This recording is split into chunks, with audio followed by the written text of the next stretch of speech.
Gala-gala pemain Persib jadi eleh 5-0. Bercanda bobotoh ieu mah. Kunaon ieu Papa Victor main blunder. Jadi pelatih elehan. Bercanda Papa Victor, bercanda kadenya ieu mah. Dan kali ini ya prediksi Coach Bojan Hodak meleset. Coach Bojan bilang kalau hasil Indonesia lawan Australia kemungkinan imbang. Sebenarnya kalah dari Australia ya hal yang enggak aneh sih untuk timnas Indonesia, tapi Sugante moal eleh gede-gede teuing. Sekaligus ada berita bahwa Persib Bandung bekerja sama dengan Bank Dunia untuk merenovasi GBLA. Bukan merenovasi lah, tapi dijieun leuwih modern gitu. Mari kita bahas dari sudut pandang penikmat sepak bola, bukan pengamat sepak bola. Dari Sabang sampai Merauke, kita bersaudara. Bobotoh, salam dunia dimanapun kalian berada. Spesial malam ini mah kita bahas dulu timnas Indonesia lah gitu, yang tidak ada pemain Persibnya di situ.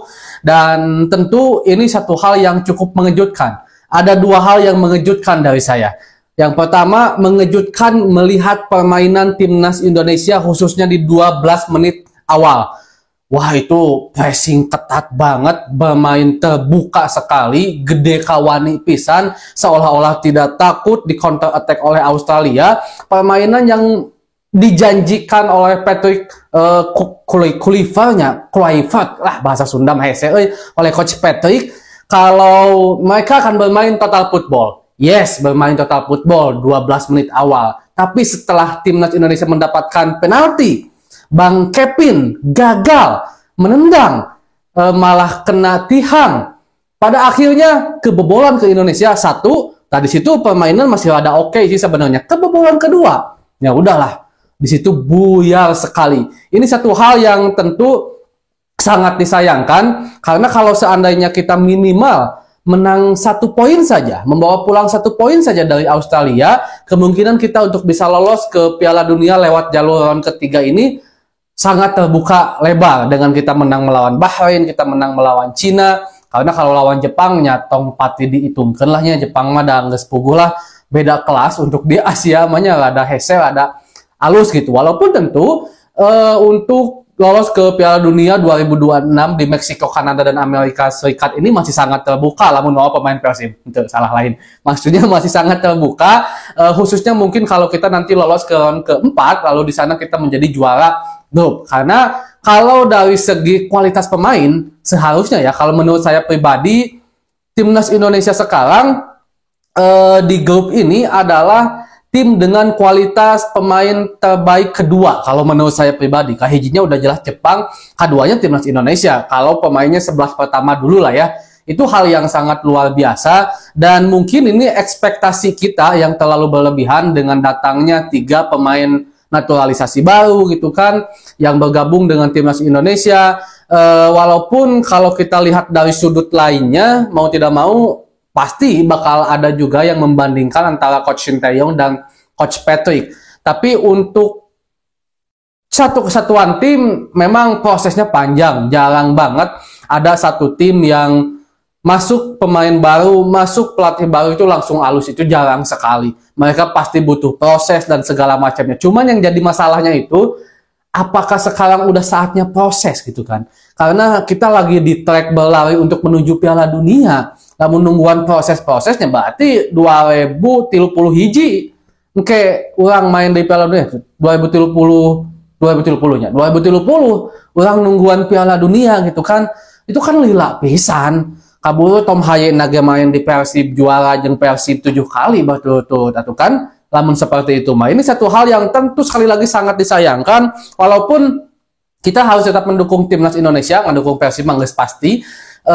Dengan permainan timnas Indonesia yang tadi menunjukkan bahwa sebenarnya ada sebuah peningkatan, ada sebuah kualitas permainan yang meningkat dari timnas Indonesia. Cuman ya butuh proses untuk bisa benar-benar kokoh dan kuat. Sekali lagi, cuman proses itu apakah layak kita tunggu di saat ini, di waktu ini. Kenapa? Karena ya kita lagi trek lari, masa nunggu proses. Kalau dari awal proses masih persiapan ya masuk akal. Tapi kalau udah trek lari kayak gini, ya ngapain lagi nunggu proses gitu kan. Tujuan diganti sama Coach Patrick juga karena timnas Indonesia ingin lolos ke Piala Dunia. Tapi malah seperti ini hasilnya. Nah, itu hal yang tentu harus dinikmati juga oleh kita karena Indonesia bagian dari negara kita dan sepak bola bagian dari hobi kita yang ditonton juga. Jangan sampai ada istilah ada timnas aing mah Persib, itu hal yang kurang tepat kalau menurut saya. Cintai Persib tanpa harus membenci sepak bola yang lain. Eta no utama mati hati bieu mah bebotoh saalam dunianya. Oke.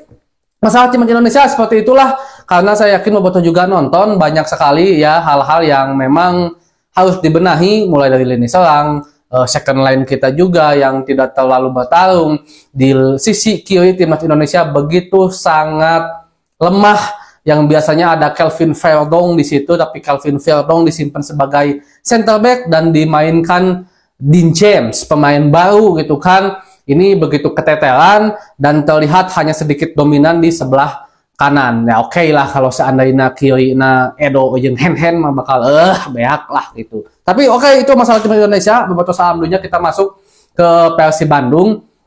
Yang pertama, Persib Bandung telah resmi bekerja sama dengan Bank Dunia. Insya Allah mudah-mudahan lancar semuanya untuk pengelolaan GBLA. Jadi ada disiga Allianz Arena kan gitu kan, Etihad Stadium, mungkin Bank Dunia Stadium, mungkinlah bisa seperti itu, nama-nama bisa kita pikirkan, tapi intinya akan ada perombakan dan juga ya kemodernisasian dari GBLA. Ini salah satu bentuk nyata dari manajemen Persib agar Persib Bandung bisa terus maju dan menjadi salah satu tim terbaik di Liga Indonesia. Bukan hanya terbaik dari sisi prestasi, tapi juga terbaik dari sisi klub, manajemennya, keuangannya, sponsorshipnya, pamornya, nama besarnya, itu selalu dipikirkan oleh Persib Bandung. Karena kalau kata Coach Bojan, para pemain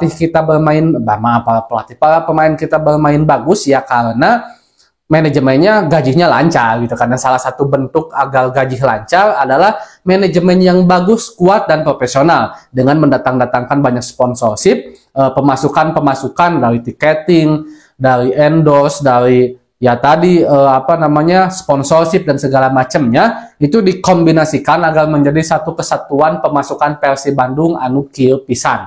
Karena kalau kita pikirkan tentang hadiah dari juara juara liga mah tuh hadiah nage nutupan yang tuangna si Hen jeung Bapak Victor Unggul dengan kasar namanya besar nama ya dari sisi tinggi tentu dengan sisi tinggi dalam tanda petik ya bisa diartikan hal-hal yang negatif, bukan yang negatif tapi yang bagus-bagus seperti merchandise dan juga hal-hal lainnya.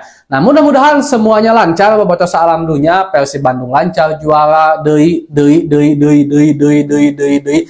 terus juara, timnas Indonesia lolos ke Piala Dunia dan tentunya sepak bola kita menjadi lebih baik dan kita pribadinya juga bisa menjadi lebih baik. Segitu dulu untuk pembahasan hari ini. Assalamualaikum.